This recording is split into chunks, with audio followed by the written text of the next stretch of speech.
People call me journalist, but I'm a bit more complicated than that. I started to work as a journalist still under communism for clandestine publications and publishing activities, simply because we found out, and it seems to me, that it hurts the regime the most, spreading independent information. Not only about its crimes, but about politics, economics, everything, but kind of showing that independent information is possible. And after the change, I realized that once a dissident, you stay dissident for the rest of your life. So I am pretty proud that probably with one exception, all prime ministers and presidents were calling me with bad names, and I think that that proves that I'm trying to do a good job. The dissent, anti-communist dissent in Czechoslovakia was very, very small, tiny, few dozen active people with maximum 550, 600 active supporters throughout the country of 15 million, so it was a joke. And the problem that was easily controllable for the secret police. And so it's, we need to see the first groups that can be inclining towards journalism emerging in 87, 88, 2 years only before the change. And it was a time when some dissident publications with larger circulation of more than a few dozen copies, now getting to thousands even, emerged. And it was, piece of cake for anybody who wanted to follow such a small group. So the journalist group was really tiny, laughable for a machine with 8,000 secret police officers only in the capital. So anyone who would stick out or get their attention would be spied on, and we had to learn to live with it. And definitely the journalists were one of the most followed, spied on groups in entire society. Was there any specific group within the small group that was hounded and followed and persecuted more than others? And if so, for what specific reason? There would be so-called underground people who would refuse to take part in official music starting in the 70s. And they published several small circulation magazines, quote unquote. And because it was so new, they were the first to be really hunted, and some even jailed. But the larger circulation, newspapers, I always need to apologize for the term, came only 88, 89. It was Lidové noviny newspaper and some other newspapers published by the younger generation dissidents, like Sport magazine, and others. But Lidové noviny was definitely the largest circulation and the most important journalist team. We revived the traditional liberal and high-class journalism title Lidové noviny, People's Newspaper, from the so-called pre-war time, the First Republic, so-called.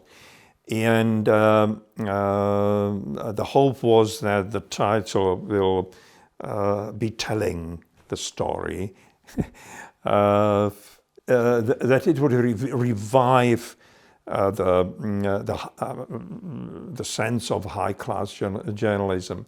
And it definitely has gathered the cream of independent journalists, some with professional experience from the 60s, and also younger generation, like myself, Jan Dobrovský, Vladimír Mlynář, and others. And it was a very good mix. Heated debates, all done. I mean, this is pre-computer time, no desktop publishing. Everything was done with scissors and stickers, but it worked. It was a monthly, and we provoked with monthly request for official permission to publish, which gave us a semi-cover for some time. The secret police itself estimated that there was between 50 to 70,000 readership a month, which for primitive conditions in which the publication was prepared was great. And it really grew to importance and influence. Of course, the journalism was an offspring of earlier human rights defense groups, predominantly Charter 77. And again, the dissent movement was in Czechoslovakia was so small that all of us were,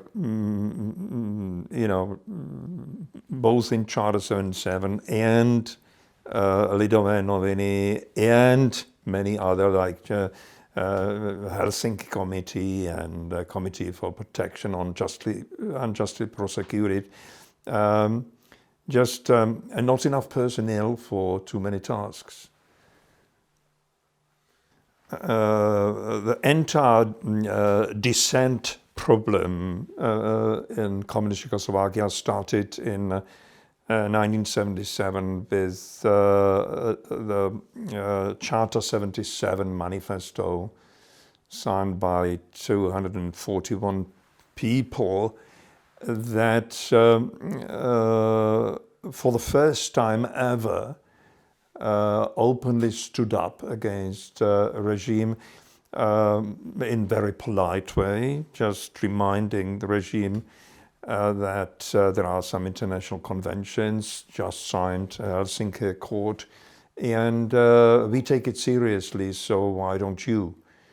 And as the citizens, we have the right to control our government, which was extremely rude. And the regime didn't take it lightly and started to imprison the signatories and spent billions on making the lives of the signatories and activists difficult. So what were the methods that they used to persecute people who signed the charter, but also more important for the purposes of what we're talking about here, what were the methods used to persecute journalists who were working illegally? Actually, but anything undecent. It's you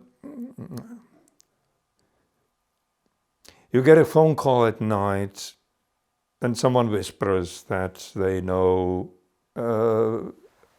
where your kids go to school and the route that they take, and they know that your wife just gave them same clothes to both. Wouldn't it be awful if they fell from the stairs? Death threats. Some of us got coffin delivered to our homes. I was the last one to be awarded this highest award, as we called it, with a name tag on it. Playing on your nerves. And at some point you have to make sure that you cannot be blackmailed, whatever it takes. And it's that was probably the toughest, because at some point you realize that you enter this without understanding that you will not be paying the price alone. And you cannot influence how much damage goes down to your wife, to your daughters, to your parents. My wife was interrogated when she had a high-risk pregnancy the day before she was supposed to be accepted in the hospital, and we lost the child in 1988. My father was interrogated 3 times in 3 consecutive days, and secret police knew perfectly well that he had 4 heart attacks and has a chronic heart disease, and he died. So it becomes very personal. You know your phone is tapped, you know your flat is tapped. From time to time they want to play on your nerves, so they follow you using different techniques in the streets openly. You have 2-3 people in front of you, 2-3 people behind you, changing positions, changing sweaters or clothes. Just everybody knows the game, and they know it's just the game, and they are just watching how much it influences your decision, or whether they are able to push you in some way. All the bad stuff, all the nasty stuff. Some people got beaten. Some people, there was a special group in late 70s, early 80s, tasked to push dissidents into emigration. And they have just turned their lives into real hell. So people just literally trying to save their lives. They left the country. What were the tactics that group used to get people to emigrate? You come home from work at night, and there are 3 guys in darkness behind the door, and they beat you to unconsciousness, and or you lose your job repeatedly several times. Your dustbin is kicked into the middle of the street at night. Anything that play on your nerves. You are taken for interrogations, detained in the street, a few times a week. You are locked for 48 hours, again repeatedly. And it gets to your nerves. You had to rely on two things. One was paranoia, and second was hatred. And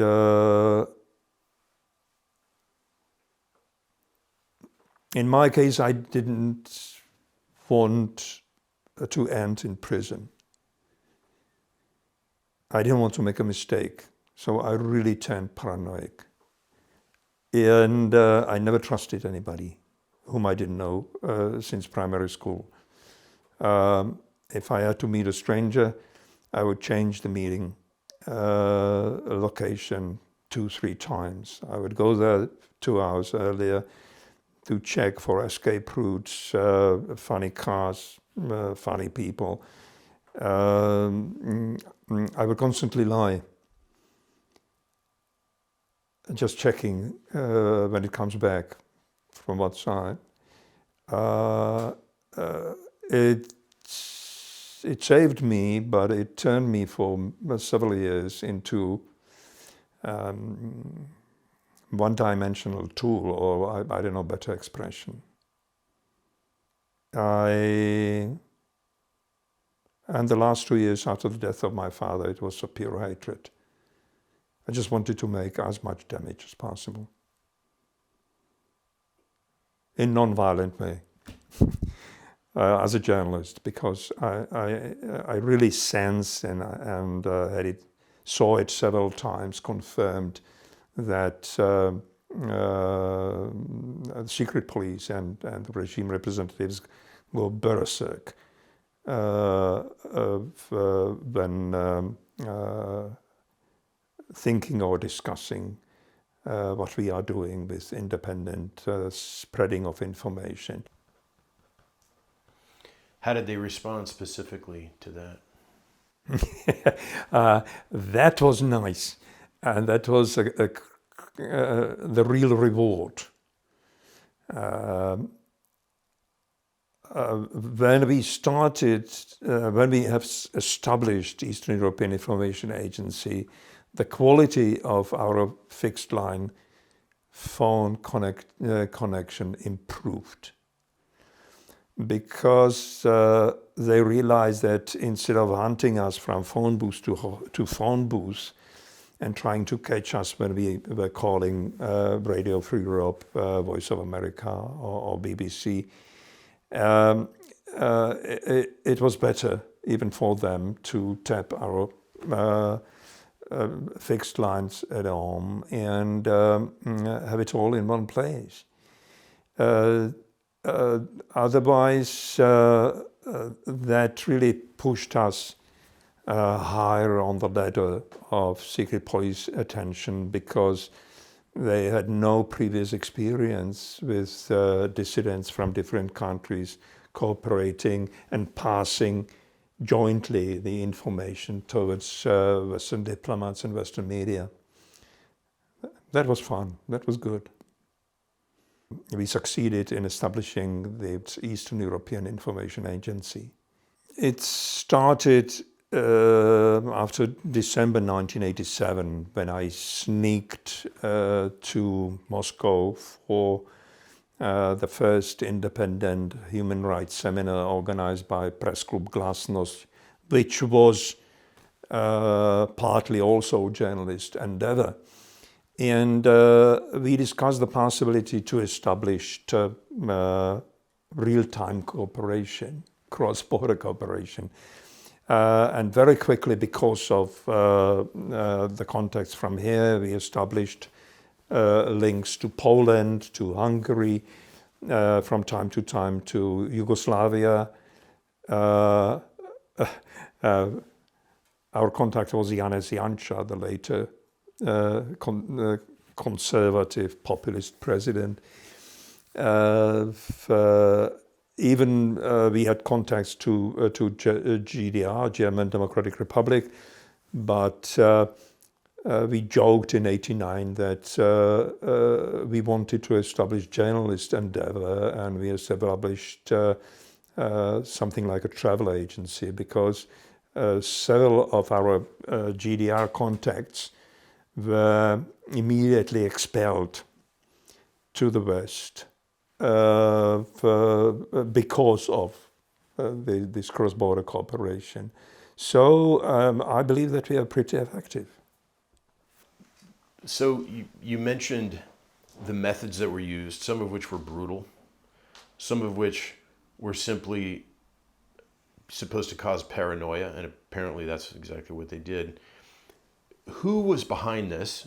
Were there people who are identifiable behind this, and were any of them ever held accountable when you had the rule of law and you had courts that were willing to defend human rights after the transition from communism? There was the entire system, logically built, experienced, well-equipped, with sufficient manpower and resources, that hunted small teams or individuals, and they had all time, they had all technical expertise. In May 1990, very probably the same people who were planting it in were taking out 4 microphones from my apartment, hidden under the plaster. And I tried to make a criminal case from it, but as everybody else, we never succeeded. No one was punished. I mean, you know, they tried to run us into immigration or run us crazy, and I can remember one case or 2 cases when they brought to court 4, I think it was, secret police officers who left paperwork concerning this operation of pushing dissidents into exile. Otherwise, nothing. What resulted from finding those documents? Was there anything that happened with that, or was that also a nothing? There was a court case 20 years later, and I think 3 of them got suspended sentences. No one was punished. The thing is, with dissident journalism, we have found the weak side of the regime. Because on one hand, they wanted to look nice, to make trade and deals with the West. And we were on the other side, pointing to finger to their lies, to their crimes. And I'm convinced it made difference. The price paid, whatever it took, it was worth it. And it was proven even more after the change, when the formerly dissident journalists, many of them went into politics, but those who stayed in the media stayed dissidents. We didn't match with the old-time or communist-time journalists at all. And very soon it became a problem, because the old regime journalists were proven unprofessional. and they couldn't work independently. They were always waiting for their bosses to tell them what to write.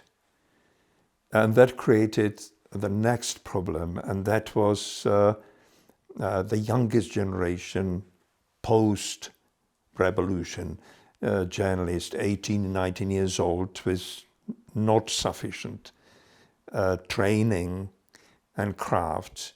And very quickly they have occupied the editorial offices of all media.